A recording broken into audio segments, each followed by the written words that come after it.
ජෙස්පි හිටයි මගේ යාළුවෝ හැමෝටම. ඉතින් මේ ඔයගොල්ලන් දකින්නේ ජූනි 12 වෙනිදා. මගේ බබා ඉස්කෝලේ යන්නේ නැතුව හිටියා. මොකද එයාට හරි ආසයි මගේ උපන්දිනේ වැටෙන තිබුණේ ජූනි 12. ඉතින් එයා මට කරදර කරනවා පොඩියට හරි පාටියක් ගන්න ඕනේ කියලා. ඉතින් මං මේ ලෑස්ති වෙන විදිය තමයි ඔයගොල්ලන් මේ දකින්නේ. ඉතින් මං ඉස්සරහම ගියේ කේක් එකක් ගන්න. ඉතින් මේ ඔයගොල්ලන් දකින්නේ එතනින් තිබ්බ රෝස පාට යටම තිබ්බ රෝස පාට කේක් එක තමයි මං ගත්තේ. ඉතින් ওই විදිහට මම කඩේකින් බඩු ටිකක් අරගෙන ඇවිල්ලා ඊට පස්සේ මට බබා ගොඩාක් උදව් කරනවා.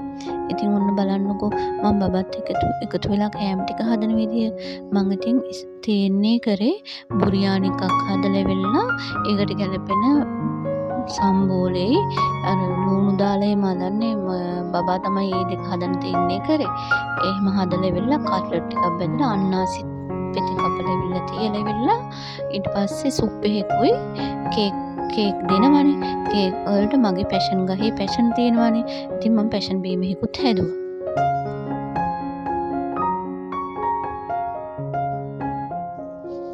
එයා මගේ බබා මොන දේ වුණත් මට මාර සපෝට් එකක් දෙනවා. මොන වැඩේ කරන්න ගත්තත් මට මගේ බබා උදව් කරනවා. ඒක මට ලොකු හයියක්. ඉතින් එයා 6 වසරනේ. ඉතින් ඒ වයසට ගොඩක් හෙල්ප් එකක් දෙන එක කොච්චර හොඳද? එයාට වැඩ සාමාන්‍යයෙන් තේරෙනවා හැමදේම. ඉතින් මට ගොඩාක් ඒක වටිනවා. ඉතින් මම ගොඩාක් සතුටු වුණා. මගේ සතුටට වඩා එයාගේ සතුට තමයි මම බලන්නේ හැමතිස්සෙම. ඉතින් එයාගේ සතුට තමයි මගේ සතුට. ඉතින් එයා කියන විදිහට මම හැමදේම එයාට ඕන විදිහට තමයි මේ ප්ලෑන් කරේ.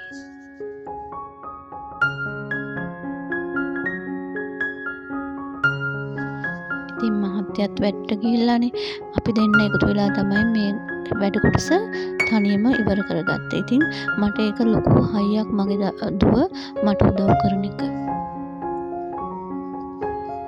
කපන කොටන ඒව ඔක්කොම මට එයා තමයි කරලා දුන්නේ.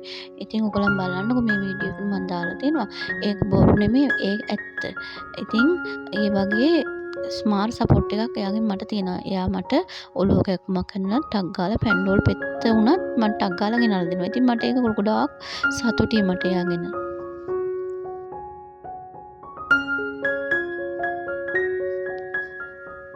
ඉතින් ওই විදිහට තමයි මගේ උපන්දිනේ මං සැමරුවේ. ඉතින් ඔන්න බලන්නකෝ මට අන්තිමේට හම්බෙන තෑගි. ඉතින් අර ඉස්සරහ ගෙදර නංගි චතුරි එයාත් මට තෑග්ගක් දුන්නා. ඉතින් වගේ මට ගොඩක් අය ඒ නංගි චතුරි නංගි මට ගොඩාක් උදව් කරනවා. දැන් මට මේ වීඩියෝ කරන්නත් එයා මාර සපෝට් එකක් දෙනවා. ඉතින් ඒ උදව් මට ගොඩාක් වටිනවා. ඉතින් කොහොම හරි ඔන්න ඔය විදිහට තමයි මගේ උපන්දිනේ සැමරුවේ. මගේ බබා මගේ මහත්තයා මට මාර සපෝට් එකක් දෙනවා මේ වැඩ කටයුතු ටික කරගන්න. ඉතින් මං ඒ හැමෝටම ස්තුති කරනවා.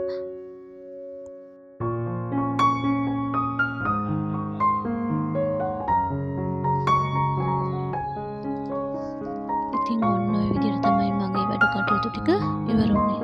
ඉතින් ඔන්න බලන්නකෝ මගේ බබා මට කොච්චර උදව් කරනවද කියලා. ඉතින් මට ඒ දේ ගොඩාක් වටිනවා. මම මගේ බබාට ගොඩාක් ස්තුතියි කියනවා. හැම මොහොතකම මට කරන උදව්වට. එයා උදේට උනත් ඉස්කෝලේ යනකොට කිසි කාණ්ඩරයක් නැහැ. මට කොණ්ඩේ පිරන්න විතරයි එයාගේ තියෙන්නේ. ඉතින් මට එයාගේ සපෝට් එක ගොඩාක් වටිනවා. ඉතින් තවත් ලස්සන වීඩියෝ එකකින් නැවත හමු වෙන්න. ගිහින් එන්නම් ජෙස්පීටයි.